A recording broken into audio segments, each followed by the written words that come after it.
Hey, thanks for stopping by the channel today. This is Exploretti. I'm your host, Jim. And if you like motorcycling content, and more specifically adventure content, you may have found the right channel. Or one of the right channels. There's a lot of great adventure content out there. And so what do you do when a buddy comes to town from sea level and he likes to ride motorcycles? You have him sign a waiver, and then you try to rack up as many high alpine passes as you can. So in my case, my buddy Jeremy from California flew in for a long weekend, and we decided to knock out as many routes as we could. I had spent a fair amount of time trying to identify the right amount of adventure, if you will, that we would be able to take on and still have an enjoyable ride. So today we're heading up Rollins Pass on the east side in Colorado, and it reaches a summit of around 11,230 feet, depending upon where you do turn around, and it's about 12.3 miles in length in one direction. So it is an out and back. The Needle's Eye Tunnel, which is towards the summit of Rollins Pass, is actually closed to traffic, so you can't get through. It is an out and back. As far as the surface type on this trail goes, you're going to have dirt road, embedded rock, plenty of embedded rock, loose rock, and plenty of loose rock as well. But there's also small sections of just kind of an easier pea gravel surface to give you a little bit of a break from all of the embedded and loose rock. The grades are somewhere between 2 and 4%, so there's nothing that's incredibly steep on Rollins Pass, which makes the ascent and, more importantly, the descent much more enjoyable. And in this case, we've ridden up a little ways and decided to deploy the drone to grab some aerial footage. This is my third attempt at Rollins Pass. The first attempt ended in an accident with Colin, where he had a mishap.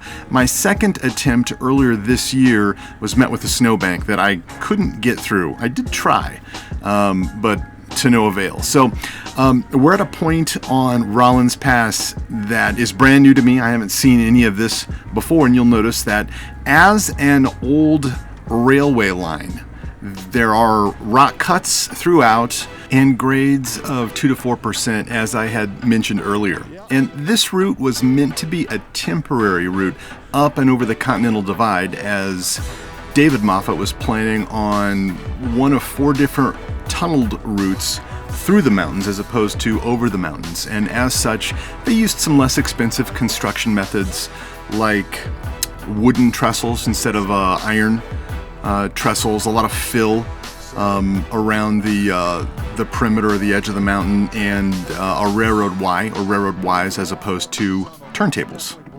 And here you can see off in the distance Needle's Eye Tunnel, which partially cuts through the mountain. It's closed now to the public, so we really kind of have to turn around, or vehicles turn around here and begin descending Rollins Pass. And that's what happens when you're not exactly paying attention to where your GoPros are mounted when they're attached to the lower crash bars of the Pan America. So as we descend, again, you'll notice a lot of loose rock. It's real chossy in this section, but multiple lines. You can take the inside line or you can take the outside line, depending upon where your comfort factor is. Obviously, if you're taking the inside line, you're just giving yourself more margin of air. I'm riding the 2022 Harley Davidson Pan America Special, while Jeremy is on the Aprilia Tuareg 660. After the ride, I was surprised at how excited Jeremy was with the Tuareg 660 and how it really allowed him to unlock some of his riding capabilities. Here we're coming up to Yankee Doodle Lake, and we decided to pause for a moment and do a quick orbit with the drone. The weather today was really phenomenal.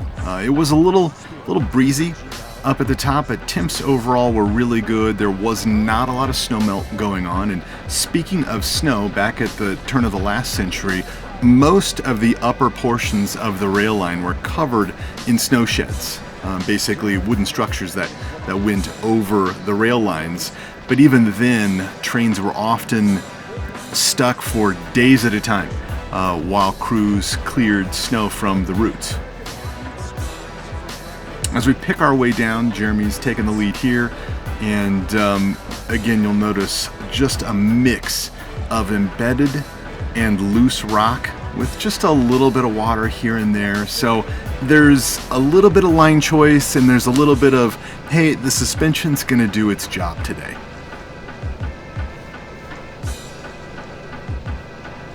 Here, I have decided to drop Jeremy like a bad habit and cruise on. No, I'm just kidding. Jeremy did phenomenal, coming from sea level and just shooting up and experiencing some of what Colorado adventure riding is. So kudos to Jeremy as we cruise down a little bit more of Rollins Pass. Here we're back into some of the trees, so we're below tree line. The Pan America is doing a pretty good job of chewing up the rocks, but it doesn't have near the suspension travel that the Tuareg has, and it weighs quite a bit more as well, but still an overall pretty enjoyable ride. If you've stuck around this long, thanks a lot for riding Rollins Pass with us today. The drone's just about out of battery, so I just want to bid everyone farewell. Make sure as you're riding, get some great memories on your adventure bike, and check back in. Hopefully we'll have some more rides coming up soon. The last time I rode up Rollins Pass with somebody, I broke their leg. I mean, he broke his leg. So hopefully that doesn't happen this time. But if it does, I think my biggest concern is how am I going to get my bike out? And then also, how am I going to get Jeremy out?